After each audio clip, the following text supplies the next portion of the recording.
Welcome back to the $2 Film Club. And today we are doing something. We're mixing it up a little bit.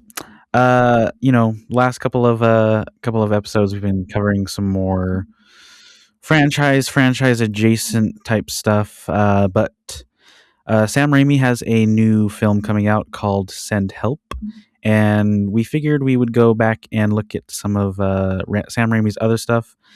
Uh, Obviously, we covered the Evil Dead franchise a while back, and I don't know. I know that I haven't really been uh, familiar with some of his other stuff, like outside of like Spider-Man and like some of the bigger stuff. So we decided to watch Drag Me to Hell, which is a movie that I've heard of. I did know the ending before going in, which I don't think Ryan was too happy about. um, but so this is going to be a little dive into. I don't know how many people know about this movie or its ties to Sam Raimi. But this is an interesting film because it's another movie that was produced by Rob Tappert under Ghost House Pictures, distributed by Universal Pictures in North America. I think this was also his first movie post Spider-Man. Well, he did this between Spider-Man 3 and Oz the Great and Powerful, which is quite an interesting three film mix in like a slate of 6 years. Yeah, I know going into this, he was kind of looking for something a little more smaller budget in comparison to Spider-Man 3, because this one had a $30 million budget. Let's look at how much Spider-Man 3 cost. I can probably 100 plus, if not like 80. Spider-Man 3 had a massive production budget, officially around 258 million. Woo! That is crazy. Holy shit! No wonder why the Wikipedia movie lists came out so bad. the budget from 25 or 258 to 350 million. Yeah, I get the need for wanting to go back to. I mean, I hate to say it, but I don't really consider 30 million a low budget. I mean, maybe now in 2026, but I don't think at the time when like he was thinking this, I don't think 30 million is really that small. But if you're comparing it to Spider-Man 3, it's certainly small, but I don't know. I think in terms of the types of movies that he was making around that time, it's because like how much was Oz the Great and Powerful too? I think it was like 60, 80. It was $215 million. No way that movie was also 215 million. Well, they're big budget and a lot of like they're visual Disney. effects heavy. Yeah. Well, it's just weird to me because I didn't mention or talk about it much on our like Evil Dead series. But have you ever seen his film Darkman? I haven't. It's been on my list. That's it's one of the films I grew up with, and I'm trying to remember. I think this might have been the first. It might have been like the first Liam Neeson film I'd ever seen, but they're remaking it. I think, or they're doing a sequel or remaking it. Yeah, they're doing a remake or sequel to it. In like now. Either way, I think that is much more like where he feels comfortable because he has like that slate of films where it's Evil Dead 2, Darkman, and Army of Darkness, and those all kind of feel like in vein with each other of who he wanted to be as a filmmaker. Because then he goes to like this really odd phase between those and Spider-Man, where it's like a simple plan for love of a game, where it's like these dark comedy crime thrillers. Like he's just had a really weird filmography for a guy who has such an idealistic vision, I'd say, in terms of like the camera. Like, how do you mean? Like the way he uses it, or like a unique the way style? He uses it, the way he edits. Yeah, which I would say. Obviously, he's known for being like a master of horror, but I mean, he's got a lot of other stuff mixed in here. Like, obviously, you've got his superhero stuff. Sorry, and but there's like dramas in here. The Quick and the Dead is a favorite of mine. I It's the I've only not western seen he's that. done. Dude, you have to watch The Quick and the Dead. That's a great movie. It's got Gene Hackman, Leonardo DiCaprio, or the young Leonardo DiCaprio, Russell Crowe, Sharon Stone. But it's like also he made The Gift. Like I saw that when I was I've been super wanting to watch that young. one. I don't really remember much of it, but it's just like he just made these really like not absurd, just not films I'd ever kind of picture him making. Yeah. Um, and the only reason why I brought up Darkman is because I feel like Darkman is kind of like the unified version of who I think he wants to be as a filmmaker, or who I think he wanted to be. Um, just from the story, I don't remember if he had a writing credit in it or not. I think he did. Um, Darkman? yeah, Darkman. But He's a writer on that, yes. okay, that's what I thought. So between the story, the camera work, the characters, and just the overall everything about it is very what I think he wanted to do. And it's just kind of frustrating to me because I only mention all this stuff with Drag Me to Hell since we're talking about it. And it kind of being like in the middle of all of this, him not really knowing where he wants to lie in terms of his vision. Because I think in those three Spider-Man films, which I'll be honest, I didn't even realize he dedicated essentially 2000 to 2007 to just the Spider-Man films. Like Yeah.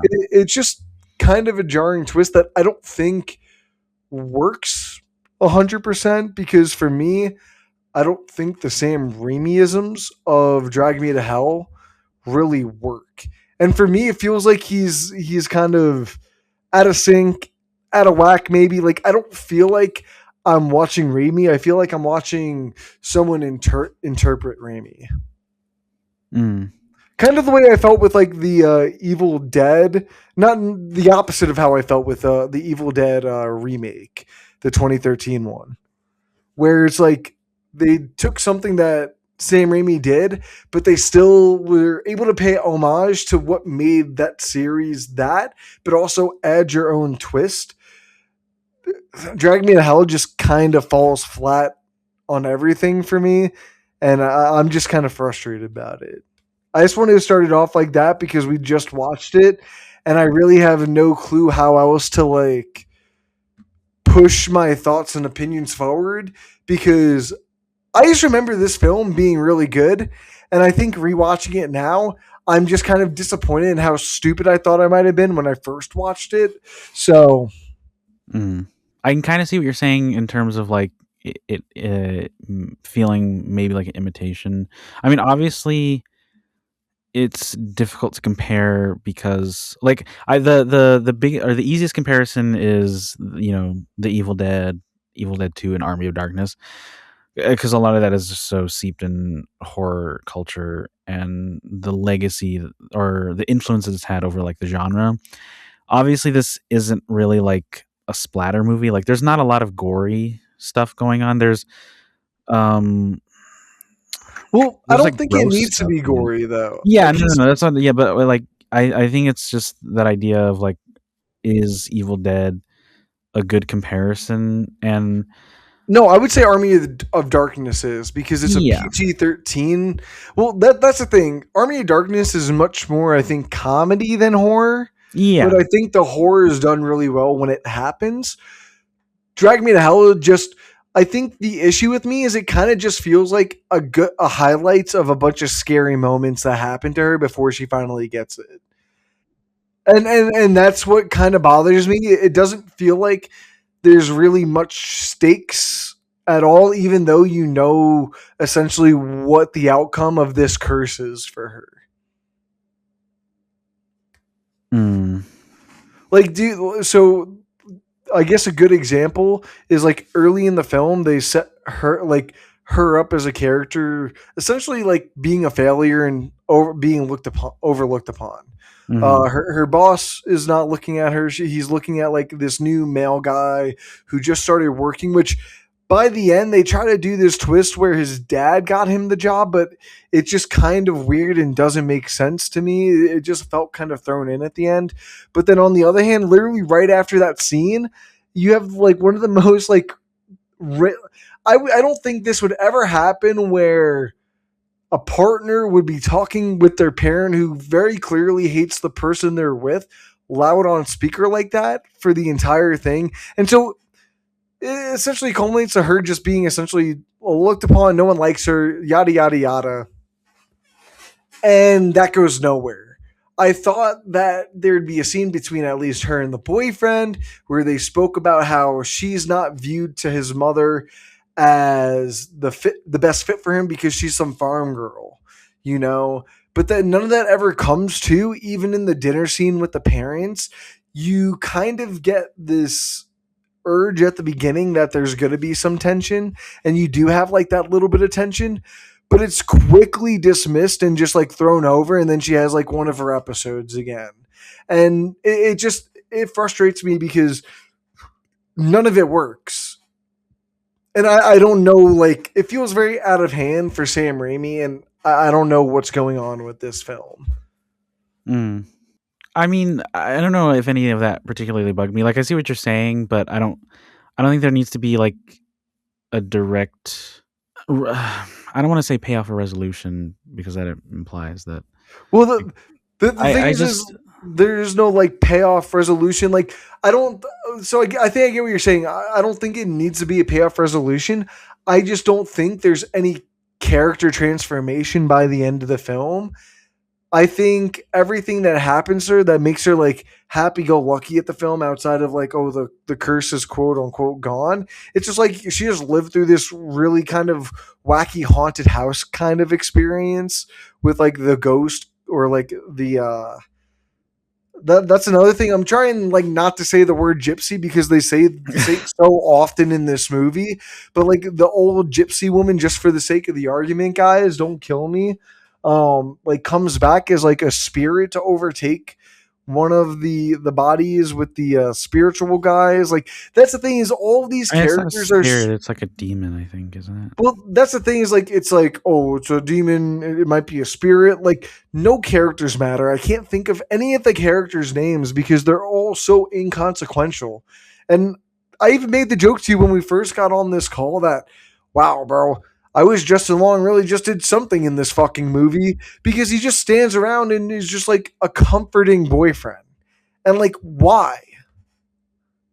He doesn't deal with any of the consequences with his mother in the film outside of the one scene in the beginning where he's just like she's a good person. He doesn't directly deal with any of it at the dinner. They just directly leave right after. None of the conflict with the characters ever feel resolved. The characters don't feel like they've resolved it within themselves. And when you do get to that resolute, like the characters feeling resolved at the end, it just all feels forced. And like she gets dragged. And I'm like, all right, bye, bitch. Sorry, like I just simply don't care and thought it should have just happened sooner because it feels like everything they set up with that at the beginning with the whole being dragged to hell and the curse, it like none of it feels like it connects. You know what I mean? Like none of the rules work. It always just works in the favor of the script in the moment just to get like a cheap PG-13. I'm gonna crank the noise up to like 1,000 to jump scare you. And like that's just not Sam Raimi. And that's what I'm just more pissed at this movie more than anything. I gotta let you talk. I'm sorry. No, no. I mean, I don't know. I understand what you're saying, but my thing is that so much of the intention of this movie was not to be not to be necessarily Evil Dead esque. Like But Sam Raimi is. that's the thing. It tries so hard to be, I don't think but it it tries so does. hard Like it doesn't at the same time. because you know some I've seen interviews and stuff about Sam Raimi being like, you know, I don't want this movie to be so gore focused because I've already done that. It does obviously a lot of his signature style is more about not just in like a visual sense, but mixing like dark comedy with with a lot of the horror elements, and I think that's more of where this movie stands out for me. I I get that it has a lot more of a Hollywood sensibility, but again, it was always intended to be PG-13. I'm not sure what it because I'm not sure what it being R-rated would actually contribute to anything. Like I fail to see where if it had been rated R, where that would actually. No, I'm not saying it Um, needs to be R. I'm just my issues. Army of Darkness just did it far better. I mm, don't care that it's PG-13, but it feels like the scares are cheap in the sense of he's not a person who does these overly generic jump scares where an object or character's face just jumps into the center frame with a loud noise where he doesn't need blood or anything. I wanted more of I'm thinking of the scene where I think it's when she has the dream sleeping next to her boyfriend early on and mhm, the old woman just like spews like all the bugs out of her mouth. That's more of the stuff I wanted that is like not littered throughout. Like they have the one cool scene where like she has like this really obnoxious nosebleed that just blows up like a bomb for some reason. Like that's more of the stuff that I feel like I expect when I come to see a Sam Raimi film, and not this a type generic Hollywood film. mm. I mean, I don't know. I feel like there was enough of that, like with, Like the um, fisting down the throat yeah. That's was just really see. good. I understand what you're saying with like some of the jump scares, but I don't know. Some, I feel but like a there's lot of them enough. were like I feel that. like there's enough build up to it that it doesn't come off like as lazy to me. And I don't know. I enjoyed a lot of the horror element stuff. Um, I I think this one doesn't have as much of like the more Evil Dead esque humor. Like there weren't a lot of moments where I was like, oh, that was really funny or anything. Um, but I don't know. In terms of like the character development stuff, I don't. Again, I'm not really sure what Justin Long's character, like what else he could do other than being the supportive boyfriend. And I do think some of that is resolved towards the end where like you see that he's intending to like propose to her and he's sort of made that decision for himself like listen, I'm not going to let my parents try to dictate my goals in life. And even sort of as a juxtaposition to her, like he's not going to let um because his mother brings up the stuff about his career, like he's not going to let his career get in the way of like his personal feelings in a way that she kind of does. Like a lot of that setup stuff is more focused on us understanding the decision that she makes that starts all of this stuff. And that she's so concerned with like her the way other people perceive her, and specifically uh, in her place of employment, where her boss doesn't think that she's good enough. That's kind of an oversimplification, but for the sake of the argument, he is overlooking her because he doesn't think she's good enough for the role or the promotion. And so that all funnels into her deciding, I'm just going to screw over this lady and, get the promotion that I think I deserve. But to me, like I feel like that goes well. Let me back up because I wanted to touch on your point about Justin Long's character and how like you feel like his part was somewhat fulfilled with him coming to the conclusion that he's not going to let his parents like dictate his life. Where I feel like I disagree with you on that part because I feel like that's been his thing throughout the entire film. To me, it never felt like he ever really questioned it. Like just from that first conversation on the phone with his mom he was having, he seemed to just support his girlfriend and never like thought once about what the mom was saying ever to be true. And then you have the dinner scene. Yeah, he stays quiet for the mother, but once the girlfriend kind of like does all the things and loses it, he's right there supporting her and being like, "No, mom, I think we need to leave. This just isn't good." Even when the mom says you should just let her leave. So for me, I feel like I don't know if that argument really works out because to me, that felt like who his character was throughout the entire film. So it didn't feel like that was much of like a resolution in that sense. Like it was kind of weird that they're making this thing like "Oh, we're going on a trip. Like, have you guys never gone on a trip together? Like, I don't know. It's whatever. Um, I don't know. Again, I think there's just enough for it to work for me. I understand what you're saying, but if you're doing all of that, then I feel like it takes some of the focus away from like the central conflict with Christine, and I think keeping the focus on her and what she's dealing with is more ideal.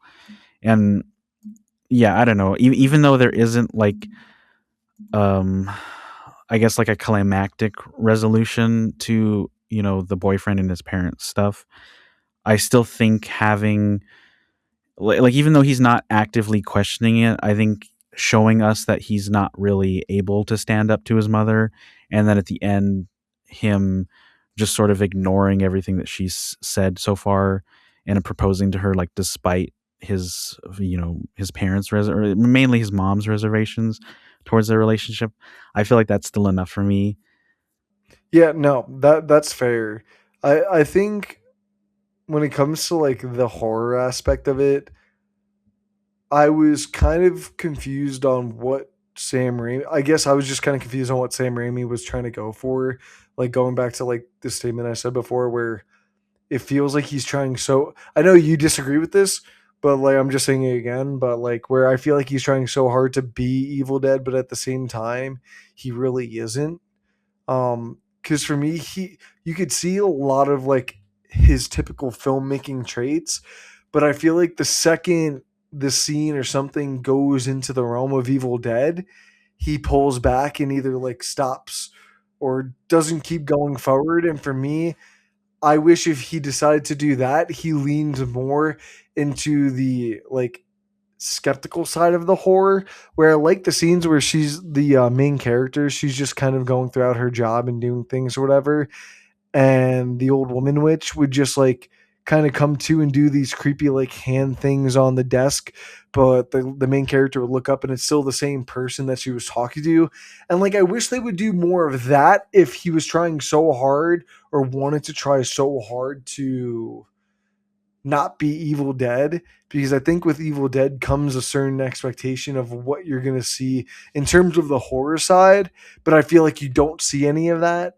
And that's where I'm just like kind of conflicted, because all of the gross out stuff was really good, but it Yeah. wasn't R gross out. It was still PG-13, which is in the same vein as like Army of Darkness, I think, where he does a little bit of the animated stuff where, like I said, the fist going down the mouth, where your mouth could not open statistically that wide, but it's comedical enough where it's just like I like that. And I just wish he chose the two, because it feels like he just didn't really decide, and he was just like, you know what, fuck it, let's just throw something in the screen and hope someone jumps.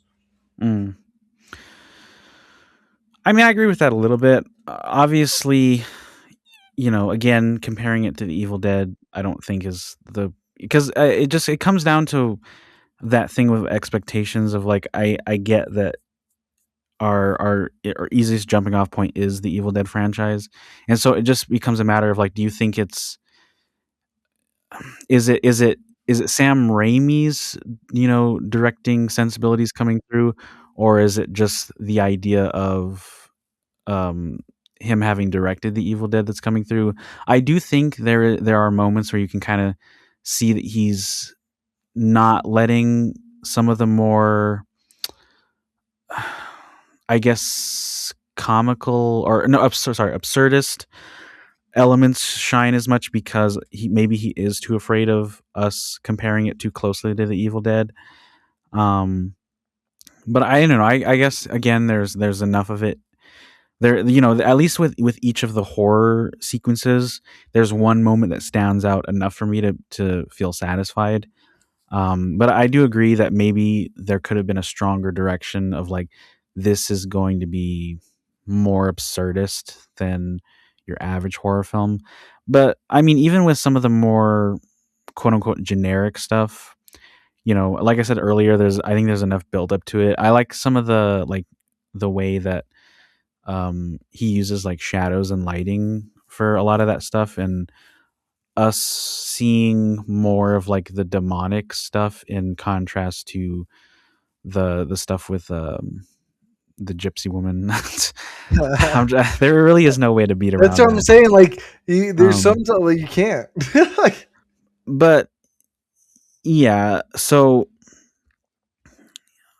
I don't know. I guess what I'm trying to say is I think it's a disservice to compare this to the way that any of the Evil Dead movies approach their horror I elements. I definitely don't, simply for the fact because he found a way to make the Evil Dead esque work in all of his Spider-Man films. Darkman is essentially directed like an Evil Dead film, and he made a simple plan for Love of the Game and The Gift, all non-Evil Dead esque horror, non-horror Evil Dead esque films that he, I think, was able to make his own vision that is separate from that. And that's why I think I'm being so harsh, because I feel like he has been able to do it before. There's been fucking proof time and again for over years before this. Like, I don't know. I feel like he might have been in a studio funk, because I know a lot of people don't like the Oz, the Great, and the Powerful, but I think it's a decent film. I think it's a solid film. But think about that, bro. In between three Spider-Man films and Oz, the Great, and Powerful, there's this film. You know?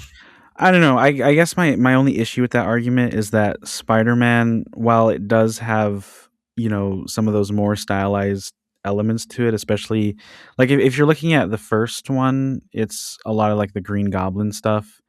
And then the second one, I would argue it's really only like that um, sequence in the hospital. But I think the reason why it's so strong is because it's such in contrast with like the rest of the movies and like the tone of those films. Whereas and obviously, you've just Well, let's go to my the argument is foundation of like the Spider-Man movies are, superhero sci-fi action, whereas like and even I've never seen Dark Man, but I know sort of what he was going with that. And then Oz the Great and Powerful is I mean that one's like more of like an adventure type movie. And whereas with Drag Me to Hell it is just a supernatural horror film. So it's easier to compare the two, and obviously with it being straight horror, um it's easier to fall into like those trappings, if that makes sense. And I think that was the issue of him sort of being like, I don't want this to be exactly like the Evil Dead. well, I don't know. Just for the idea, I was thinking while you were talking too, and I think like another reason why I can, outside of like the obvious, compare it to Evil Dead, is he's written both too. It just feels like the writing is so jarringly dull in Drag Me to Hell. Like, I don't know, when you talk about like lore, fucking witchcraft stuff, where it comes to demons and demonic shit. Like, I feel like you think of like the Book of the Dead, Necronomicon, shit like that, where it's got like this deep, vast knowledge of like all this stuff that you clearly know Sam Raimi came up with, and like create almost like a eulogy of everything. Drag Me to Hell doesn't feel like that. And I think that's also part of my issue, is it feels like the idea of the gypsy woman and her curse just feels very half-assed and thought of after the fact. And it doesn't feel very like well thought out from a person that I feel like has built a lot of his career when it comes to horror, just specifically talking, like having like some deep lore type films. Like, and I don't know if that do you think that too when you think of like the Evil Dead movies? Because like I do, at least when it comes to like the second and third one, I find them to be. Yeah, I mean, I understand what you're saying, but again, I don't know. The thing with the Evil Dead, and we talked about this on our episode, is that a lot of that stuff is so inconsistent in terms of continuity that I feel like That's why I bringing ignore the bringing first one. bringing that into this argument, I don't think is a good idea either, because as much as I like the aspects like of the greater mythology in those movies, it's really hard to talk about them because it is so inconsistent between movies. Um, and so I don't know. I feel like that's never really been his strong suit. So I don't really think that helps your argument, at least with me. Like, I I don't understand know. what you're saying. Like, a lot of this kind of does feel like it's more just the convenience of getting like the stuff started. But I mean, I think the movie explains it enough for me to understand what's going on and for me to just get with the program and just follow with what's going on. You're right. If you make your main character a loan advisor, you instantly don't want to see her succeed. Yeah, like I I mean, don't know. that's not what I mean, but but going into that, I do think this movie does a good job of, not only helping us understand why she makes the choice that she does, but also helping us, like, because I find her pretty likable given the circumstances. Um, and I kind of did get not kind of, I did get invested in her journey of seeing her. Like, I wanted her to succeed, and I think that's what makes the ending that much more interesting. Is that because you want her to succeed so much, only for that to just be pulled away. Well, I don't know. I'm just like so confused at the idea of the curse because like does this old woman just like fucking do it to anyone she doesn't like or something? Is that like kind of the general gist of it? Because at the beginning, what was it? Some boy just stole something from her. It was like the little kid, and that's what caused her to like put the curse on him that to drag him to hell. And the thing I like is how at least in horror film, I mean most films can do this, but I like when a horror film does this to use the credits to like kind of Oh, explain background into like the myth a little bit. And hmm. he does that, but like then the film doesn't touch much on anything like that at all. Like you wouldn't I'm trying to remember if anyone says it in the film. I don't think anyone does, but you wouldn't know that the curse lasts for 3 days if you Unless didn't you, pay yeah, yeah, unless you didn't pay attention to the beginning of the film or the credits, I should say. yeah. And it's like for me, I like that because it adds a little bit more to a film, but I feel like that's kind of the only lore stuff you kind of get, which I did find interesting, and I stopped a little bit just to like kind of glance over and read a little bit of it. But to go back to what I was saying, where I felt like I didn't understand, like maybe it's just like I just didn't understand like the real what the old woman really wanted or like what her intention was. Like, was it just? I guess it was just to get revenge, but like, did she really care that much about like some fucking child stealing her money in the beginning to put a curse on? Like, the main character even goes to meet her daughter at some point. Uh to me, I don't think the whole curse stuff really works just because of how inconsistent the idea of it is. I don't know if that made sense because I feel like I mean, yeah, I the understand what you're saying. I think the point of no it is that that it's yeah. petty, and it's equally petty what the gypsy woman does, and it's equally, maybe petty is not the right word, but it's kind of on the same level of her making this decision out of greed, and that kind of ties back to the little boy as well, and that it's kind of like a greedy action Well, that then that sparks all of this. to kind of like bounce off of your point on the greed aspect, I agree with their point. Like that's where I think they're going for. I think the idea of greed kind of confuses me in her standpoint because it for me it feels inconsistent as to if she ever could get the third loan for her throughout the entire film because I'm trying to remember. The boss says, "Do whatever you think is right," but then later on in the film, she says, "I don't know if I ever actually could." So for me, I never consistently felt that she actually was able to in the first place, even though the boss told her make the decision that you think is right. Which I'm like, okay, I get the point for the sake of the argument, but I think it goes back to the writing of the film. It confused me. I mean, I understand why it would confuse you. For me, I knew from the get go that she could. Like, I obviously, that it starts off with her being like, "I'm not really sure that we can," but then her boss does pretty much give her full authority to make that decision, like, it's up to you, or he says it's your call or something. Yeah, and then Um, later on when she's talking to Justin Long, yeah. she Well, says like, "I'm pretty sure. I'm not even sure that I was able to." I mean, she kind of flip flops. Like when she's first walking with him, right before she goes to the psychic, she does say like, "Oh, maybe I could have, been more helpful or whatever." Um, she does when she's talking to uh, uh, But like it goes. My thing is Sylvia's like that daughter. regret makes no sense because like if you had the power, like if she had the power, she should have done it. But she clearly had the power. I don't know. It's just confusing at like Well, what. the thing is that she had the power. It's just that she knew that her boss didn't want to. Like that was the whole like crux of the thing. He's saying like we've already done two extensions, and it's more beneficial for the bank to seize her assets.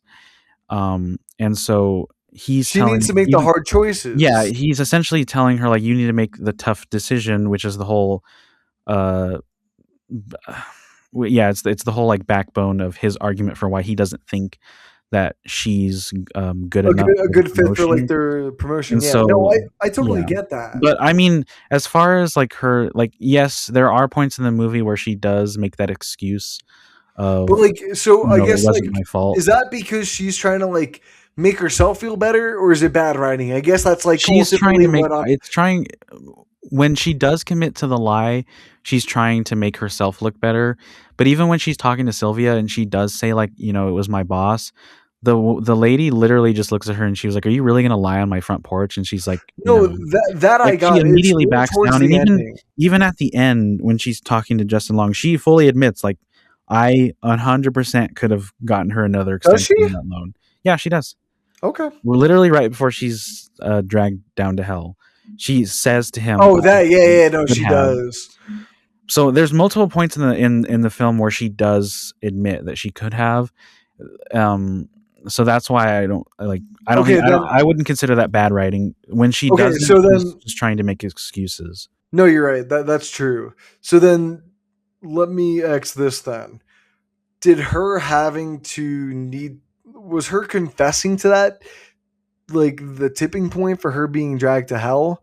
Like I guess I'm also confused in the sense why wait after the little summoning ritual to like drag her to hell? Like did the old woman want her to like confess to it or something? No, you talking about like why did it take so long after the Yeah. seance? I think I don't know if this is explained in the movie very well, but I mean that's why I'm asking. I'm pretty sure the seance just buys her a little more time. Oh, okay. Um, See, with the seance, I thought they just failed, and then she was waiting. That's how it no, read to me, and I think that's what my issue is ultimately with the movie is I found myself confused a lot, mm, and I don't know if that's because it feels like what I was saying before. A lot of this film feels like it's just trying to get through a lot of the dialogue to get to the next scare scene mm, until it eventually gets to the end that I didn't find myself caring too much about the character interactions. yeah. I mean, I'm only asking these because like I said, I was confused and I trying to figure this out was not fun. yeah, I understand that. I mean, in regards to the seance thing, I think it could have been a little more well explained. But my understanding, and I wasn't exactly counting while I was watching of like how many days had gone by. But my understanding is that the seance essentially gave her a little extra time, and so the dude with the psychic dude, he was like, "Oh, you have until morning, essentially." And then in the morning, when she realizes she's failed, it drags her down to hell. Okay, I'm glad you got a better reading of it than I did because I did not get any of that from that, and I think like that's just my biggest issue. Mm, I don't know. yeah. It just feels kind of like not. It just. I know we were talking about like the errors with the Evil Dead films, But I think if you just like, I'm not even talking about like the current ones. I'm just talking about the second and Army of the Darkness. Just looking at those two films, I, it's just wild to me. I Mm. don't know. And he was able to do it again in the Evil Dead show, and that's why it also confuses me. All right, do you want to get into final wrap ups? Yeah. Sweet. Do you want to go first or me? You can go first. All right, I didn't give it a review, but I gave it two stars out of five because at least it was an hour and a half. It gets through. It does its job. I do like the Sam Raimi elements of the film. I think that's really what keeps me interested, and just I like all the actors in it. Um, so that just kept me hooked. I don't know what else to say about this. I just wish it leaned a little bit more into the Sam Raimi isms because it didn't. Uh, they were also apparently talking about a sequel for this movie at one point. Glad they didn't because I don't know why you'd ever want to make a sequel to this. Like even if it was an Oscar-winning film, this does not seem like a film you just make a sequel to. I think But it's solely based off of how well it did at the box office. did it do that well though? Oh yeah, It did. It made quite a bit of money. yeah, it did. Made 90. Yeah, God help $92 everyone's million. soul. Um, You know, but yeah, what about something you? that we didn't talk about is that this movie came out like during the midst of the subprime mortgage crisis, which is like right it's essentially what led into the 2008 financial crisis.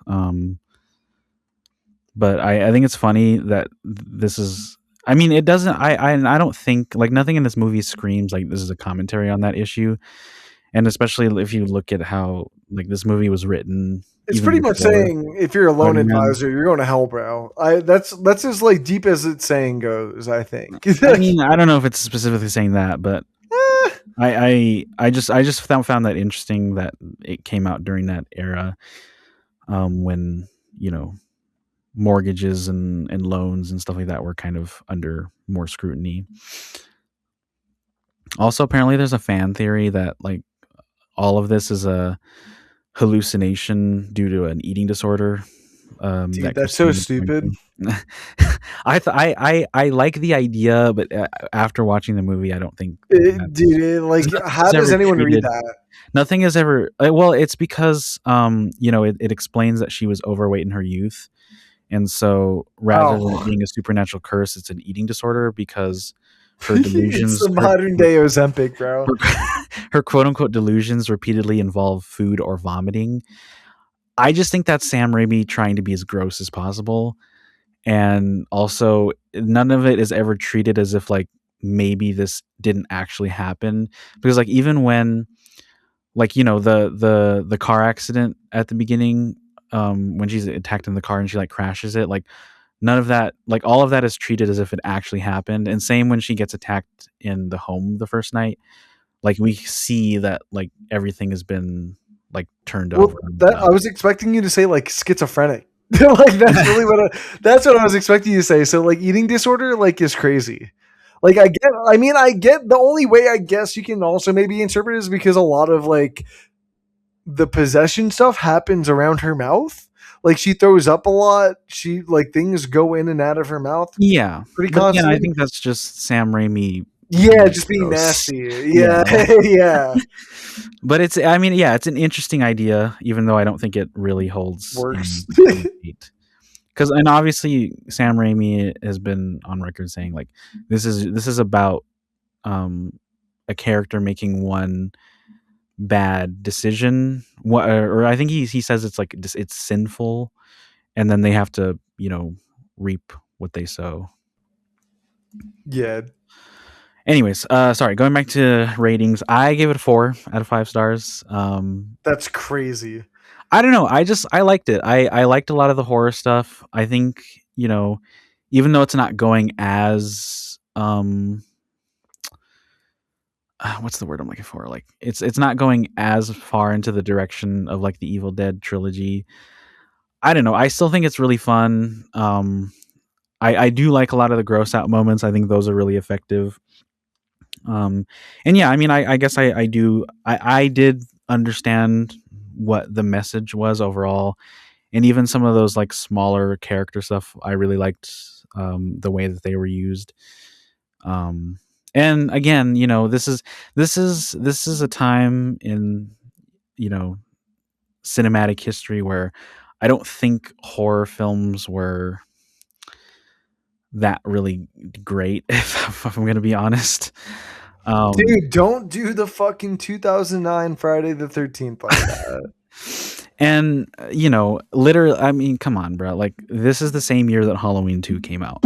Like, But it's I, also the same year that Friday the 13th came out, I bro. You haven't gotta seen look that at it one. in I'm just multiple saying, like, ways. you've got a lot of like shitty remakes coming out, like starting to come out. Obviously, we haven't hit the full force of like the 2010s gritty reboot, but like we're right there. We're on the cusp. I think there's a lot of uniqueness to this just from it being a Sam Raimi movie that you won't find in any other generic ass horror film that came out in the preceding or even following years. Um, anyways, but yeah, I like a lot of the stuff that it does with like the lighting effects, and some of the visual effects are a little iffy, but it's whatever. It wasn't enough to really take me out. Yeah, it was really only the hell like effect that I thought was kind of ugly. Everything else kind of looked fine to That me. one I didn't think was ugly. Like there's some of the moments where like you see The shot you see the of her face like kind of demon melting as face. she's being dragged down is kind of disastrous. But there's other moments of like green screen stuff, like when they're driving or whatever. That looks like, I mean, you can tell that it's green screen, but You know what the I problem with mean, like other than those that, type of shots though, I huh? feel now, I just feel like I just know all those shots are so fake that I don't even like keen an eye at them at this point anymore. Mm. You know, Yeah, yeah. But I mean, because other we than got that, the I volume, bro. I think the like CGI shadows are actually kind of pretty well done, especially for the time. And I just like all of that stuff. I will say I am shocked for 30 million. It could have looked a little bit better. I'm sorry.